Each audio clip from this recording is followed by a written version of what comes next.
Hello बच्चों, आज हम चैप्टर स्टार्ट करेंगे मैट्रिक्स। मैट्रिक्स को हिंदी में बोलते हैं आव्यूह और इसको बोलते हैं मैट्रिसेस। मैट्रिसेस होता है प्लुरल शब्द, ये होता है सिंगुलर।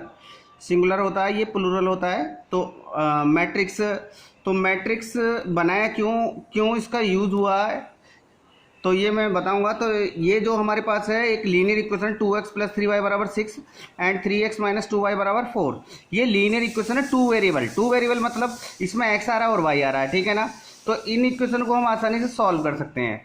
मगर अगर हम तीन इक्वेशन लें तीन वेरिएबल की, अगर हमारे पास थ्री वेरिएबल लिया हमने x y z, तो ये थ्री वेरिएबल की इक्वेशन है तो तीन इक्वेशन लेना पड़ेगा।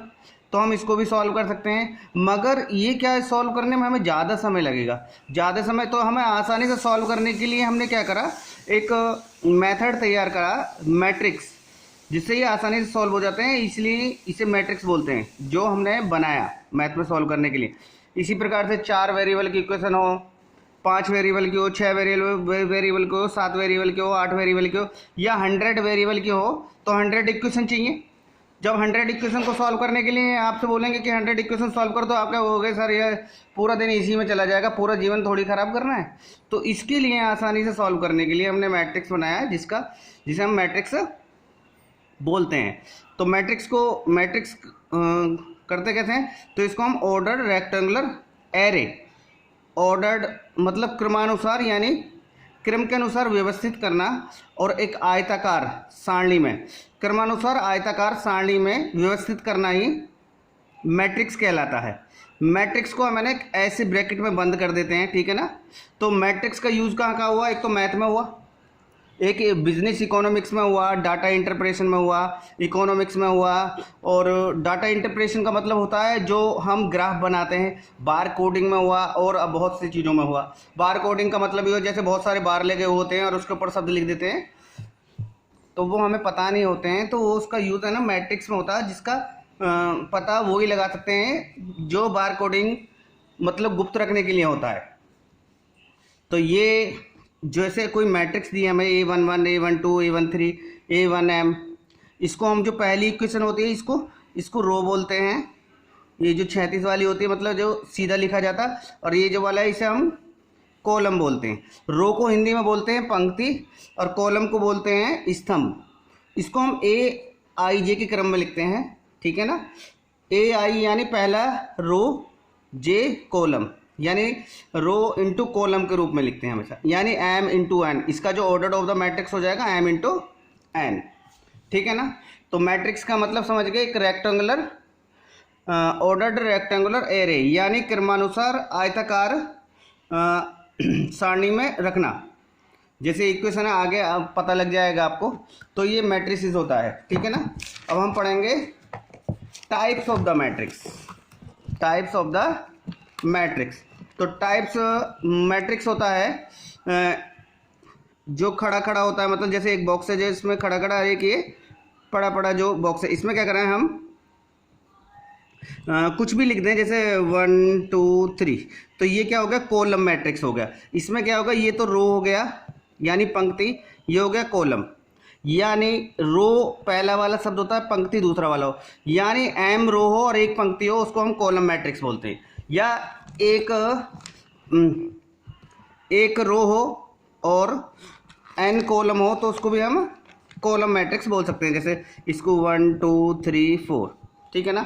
इसमें एक तो रो है, कॉलम बहुत सारे हैं, तो इसको हम कॉलम मैट्रिक्स बोल सकते हैं, ठीक है।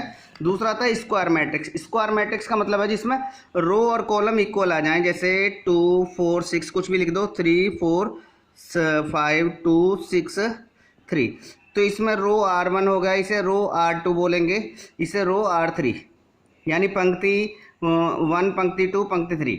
ये हो जाएगा कॉलम स्तंभ 1, यानी कॉलम C1 C2 C3, यानी कॉलम 1 कॉलम 2 कॉलम 3, यानी स्तंभ 1 स्तंभ 2 स्तंभ 3। यानी रो और कॉलम इक्वल हों, यानी AIG M इंटू N के उसमें हो, क्रमानुसार ऑर्डर में हो, और M N के बराबर हो। यानी अगर 3 रो है तो 3 ही कॉलम होने चाहिए, 2 रो है तो 2 कॉलम होने चाहिए, ठीक है ना। और 4 रो हो तो 4 ही कॉलम होने चाहिए। अब आता है, इसके बाद आता है डायगोनल मैट्रिक्स। डायगोनल मैट्रिक्स ऐसा होता है जिसमें केवल ये वाले जो एलिमेंट है ये तो कुछ ना कुछ आए और बाकी सब जीरो हो जाए, तो इसको हम बोलते हैं डायगोनल मैट्रिक्स, यानी विकर्ण आव्यूह। यानी ये जो मैन है ये कुछ ना कुछ आएगा एलिमेंट, बाकी सब जीरो हो जाएगा।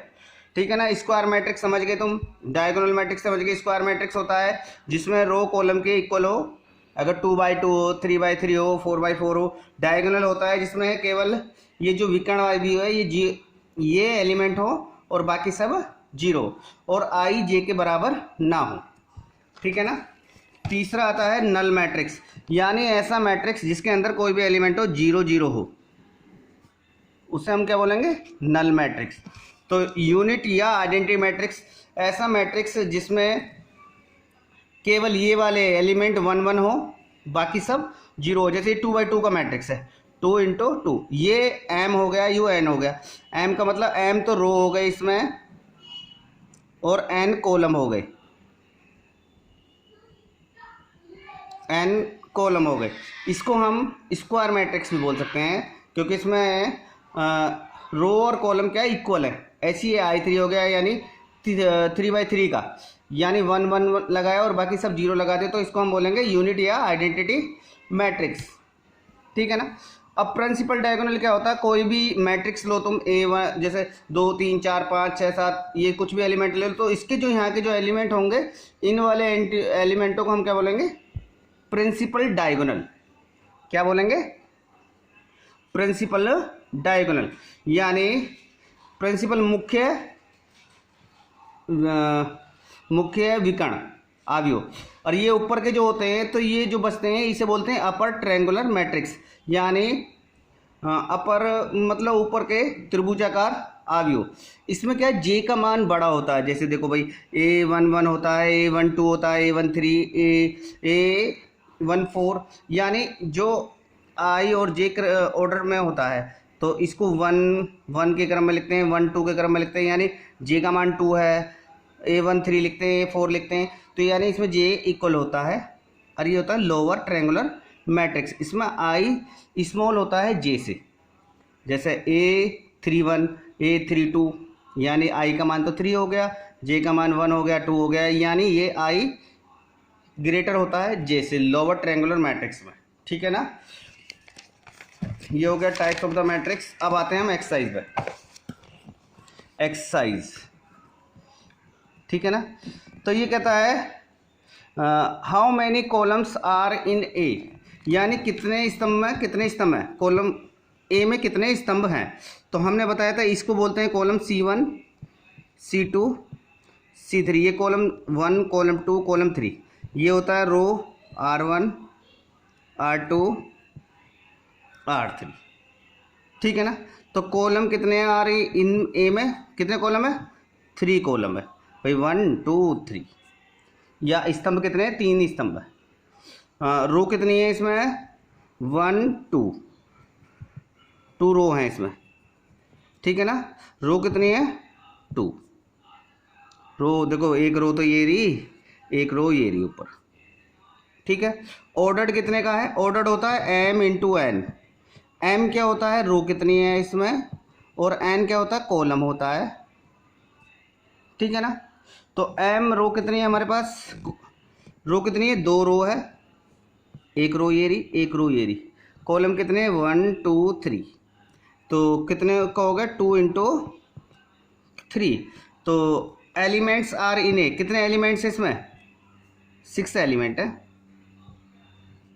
बस। ठीक है ना। ये हो गया, बहुत आसान है, और 6 नंबर का पक्का आता है इसमें से बोर्ड में। ये कह रहा है एक मैट्रिक्स में 12 एलिमेंट हैं, तो इसके पॉसिबल ऑर्डर क्या हो सकते हैं। पॉसिबल ऑर्डर लिख दो, यानी 12 रो हो, 1 कॉलम हो, या 6 रो हो, 2 कॉलम हो, या 4 रो हो, 3 कॉलम हो, या 2 रो हो, 6 कॉलम हो, या 3 रो हो, 4 कॉलम हो। और कुछ हो सकता है बताओ, 1 × 12 भी हो सकता है, 1 रो हो और 12 कॉलम हो सकते हैं, और 6 और तो कुछ हो नहीं सकता है भाई, 6 दूनी 12 आ रहा है। बस ये हो गया इसका ऑर्डर और रो। कोई ज़्यादा हार्ड नहीं है, बहुत आसान है, जल्दी जल्दी समझ आएगा बहुत ज़्यादा। ये कह रहा ए मैट्रिक्स है जो ABCD एलिमेंट मैट्रिक्स फॉर्म में लिखना 1 × 4। तो 1 क्या है, ये है रो, 1 रो होना चाहिए और 4 कॉलम होने चाहिए, इसका मतलब ये है। तो हम इसको कैसे लिखेंगे, 1 रो A B C D और इसे ब्रैकेट में बंद कर देंगे। ये 1 रो हो गया, 4 कॉलम हो गए, 1 कॉलम 2 कॉलम 3, यानी एक पंक्ति हो गई, 4 स्तंभ हो गए। ऑर्डर 4 रो और 1 कॉलम चाहिए। ये रो का होता है और ये कॉलम का होता है, मैंने बताया था COLOUMB। तो रो कितनी चाहिए हमें, 4। तो ABC और इसको हम लिख सकते हैं D। ये रो R1 हो गया, ये R2 हो गया, ये R3 हो गया, ये R4 हो गया। 4 रो हो गई और 1 कॉलम हो गया, ठीक है ना। क्वेश्चन नंबर 5 है और बाकी के खुद करने हैं इसमें। तो इसमें कह रहा है हमें 4 matrices of the order 2 by 2, ये तुम्हें खुद करना है। अब क्वेश्चन नंबर 5 देखो, AIJ बराबर है I + J। हमें है ना एक स्क्वायर मैट्रिक्स बनानी है 2 by 2 की। क्वेश्चन में बोला है 2 by 2 की। तो हम क्या करेंगे, हमने पहले A11 लिखा, A12 लिखा, A21 लिखा, A22 लिखा। तो यहाँ पे AIJ बराबर दे रखा 1 I + J। जब हम A11 निकालेंगे तो I का मान कितना है यहाँ पे, 1। पहला तो होता है I रो, दूसरा होता है कॉलम का। J कितना दे रखा हमें, 1। और हमें AIJ का मान कितना दे रखा है, I + J।